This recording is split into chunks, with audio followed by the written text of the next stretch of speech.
Mr. Fisher, you have 1 minute to respond. That answer was bought and paid for by American Crossroads and the U.S. Chamber of Commerce. You need to understand what's going on here. These attacks that he's talking to me that I'm making here today at the City Club, go home tonight. Watch those ads.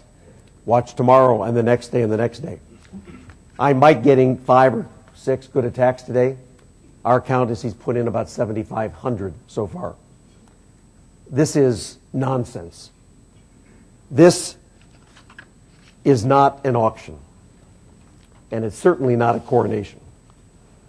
This is a race where we talk about those people who are mad as hell, who want us not to be cozy with the lobbyists and Wall Street, with the insurance industry and the U.S. Chamber of Commerce and Karl Rove, because, let's put it this way, if you want to know who we're for, take a look at who's for us.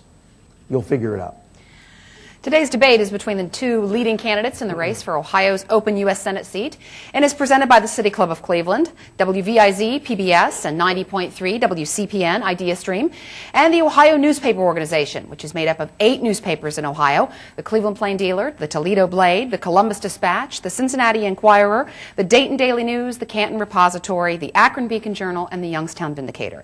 At this point, I'm going to read a question submitted by one of our audience members. Candidates, you will each have 1 minute and 30 seconds to respond. So here's the question. What are your core values as an individual, and how will these values enable you to help the state of Ohio become a better state, which will make the United States of America a safer and better place for education? And let's start now with Mr. Fisher. Okay. Years ago, I was given a pin that had 4 dots on it. And those 4 dots represented the 4 corners of my life: faith, family, service, community. And every single one of us has difficulty every day trying to balance all 4. But with all due respect to all of you here today, those people in Wilmington that Congressman Portman says I've never been to, I've been there about 100 times. My guess is he's been there once in the campaign. I don't tour factories. I sit down with people. I help them get job training. I convinced DHL to donate that air park for free back to the people of Wilmington. Call the mayor of Wilmington. Ask him who stepped in to chair a task force and goes back to Wilmington on a regular basis. And now they call themselves the City of Hope because they refuse to be beat down. I think that when we balance these values in our lives of faith and family and service and community, that in many ways is the essence of public service. Doesn't mean you have to run for public office, but for those of us who do, we have a responsibility to never forget where we came from and never forget why we went someplace. And it's to support those people in Wilmington suffering tonight. Mr. Portman, you have 1.5 minutes to respond. According to the people I've talked to in Wilmington, and I was there recently again, and I've been there several times, not just during the campaign, but prior to that time, although I didn't represent the area, there were workers affected in my former constituency. And again, what I'm hearing is that you didn't go. You didn't go until the company made the decision to drop 8,000 people, the largest employer in that several county area. I understand you've never been to the Piketon plant, which is the largest employer in Southeast Ohio. To answer the question earlier, I just think that there is a better way to approach economic development, and that's to be responsive to the employers and the job creators. I am proud of the folks who are standing with me, which includes the National Federation of Independent Businesses, which represents small businesses all over the state of Ohio. They've endorsed me because they like my proposals. They probably also like the fact that I grew up in a small family business, and a lot of the values that I take right now on the campaign trail and want to take to Washington, representing our great state, will be values that were honed in that small business family. Values like hard work and self-reliance. Values that I still see here in Ohio.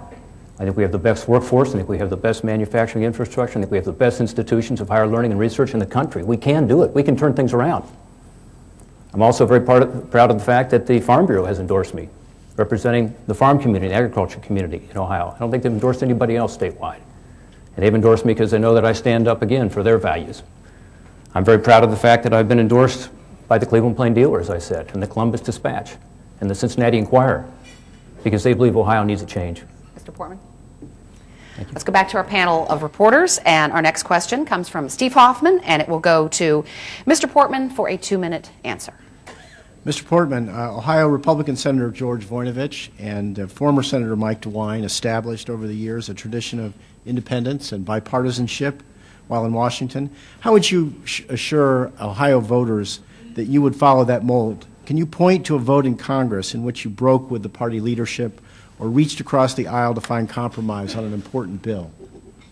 Thanks, Steve. Yeah, I have a record in Congress of 12 years representing Southern Ohio. And that record is of constantly reaching across the aisle and focusing on solutions. I often joke in front of Republican crowds that probably people are a little nervous by the fact that 12 of my bills were signed into law by President Bill Clinton. But I can defend every one of them as good policy. Fiscal conservative measures to provide tax relief to people when they sell their home, 52 new taxpayer rights, anti-drug legislation focusing on prevention and education and treatment, legislation I worked on with Stephanie Tubbs Jones, late Congresswoman from this area, on the Second Chance Act to help on prisoner reentry.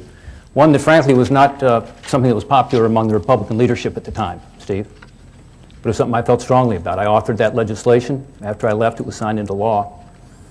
I think it's important, as I said at the very outset, particularly given the crisis we face, the job crisis here in Ohio, the fiscal crisis we face in this country, the economic crisis we're looking at, that we work together, both sides of the aisle, to focus on solutions that work. You know, I'm more conservative than Lieutenant Governor Lee Fisher, no question about it. I believe that a more conservative approach to job creation is what's made this country great and made our state a great state. The innovators, the inventors, the entrepreneurs, the job creators, and I believe those are the people we're letting down now, and ultimately we're letting down the workers of Ohio. I recently met with an unemployed worker here in Cleveland. She wanted to meet me at an Arby's near where she lived, and I did, and we had good talk. I wanted to meet with her, as I've done around our state, to talk about how unemployment insurance is working, how worker retraining is working for her, and she had a very interesting story to tell me. I then went out to the parking lot and got in our campaign RV, which we travel around the state in, been in all 88 counties in. And while I was in the RV making a phone call, there was a knock on the door. And a young woman came to the door. She said, I see you running for Senate, and I see you have something on your RV that says Jobs for Ohio. She said, I'm looking for a job. She's about 20, 25 years old, had a baby with her. She wanted a clerical job, couldn't find it. She was at Arby's trying to get a fast food job. Folks, that's what's happening in Ohio today. We need to be able to change things to provide opportunities for those women. Time. Mr. Fisher, you have 1 minute to respond. You know, I respect the fact that George Voinovich has endorsed Rob, as is expected because of the same party. But, Rob, I know George Voinovich. You're no George Voinovich. Let me just give you 2 examples. George Voinovich had the guts and the courage to stand up to his own Republican caucus when they said that they wanted to extend tax cuts to the millionaires and billionaires. And you know what George Voinovich said? How can one side of our mouth we talk about the national debt and deficit and then add to that deficit $700 billion to people who don't need that tax cuts?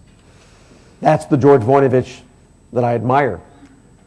It was announced yesterday Ohio is going to get $55 million to the small businesses that Congressman Portman says he cares about. George Voinovich stood up to his caucus and voted for the bill. Rob Portman announced he would have voted against it. He can talk about all he wants about crossing party lines, but he's been a rubber stamp so far. Let's move on to Joe Froelich. He has the next question for Mr. Fisher for a 2-minute answer. Okay. Mr. Fisher, some members of the Senate are very aggressive about seeking earmarked appropriations for projects in their home states. There's a few members who have sworn off the bacon. If you are elected, will you request appropriations earmarked for Ohio projects? Why or why not? And if you do request them, what will be the criteria on which you will base those decisions?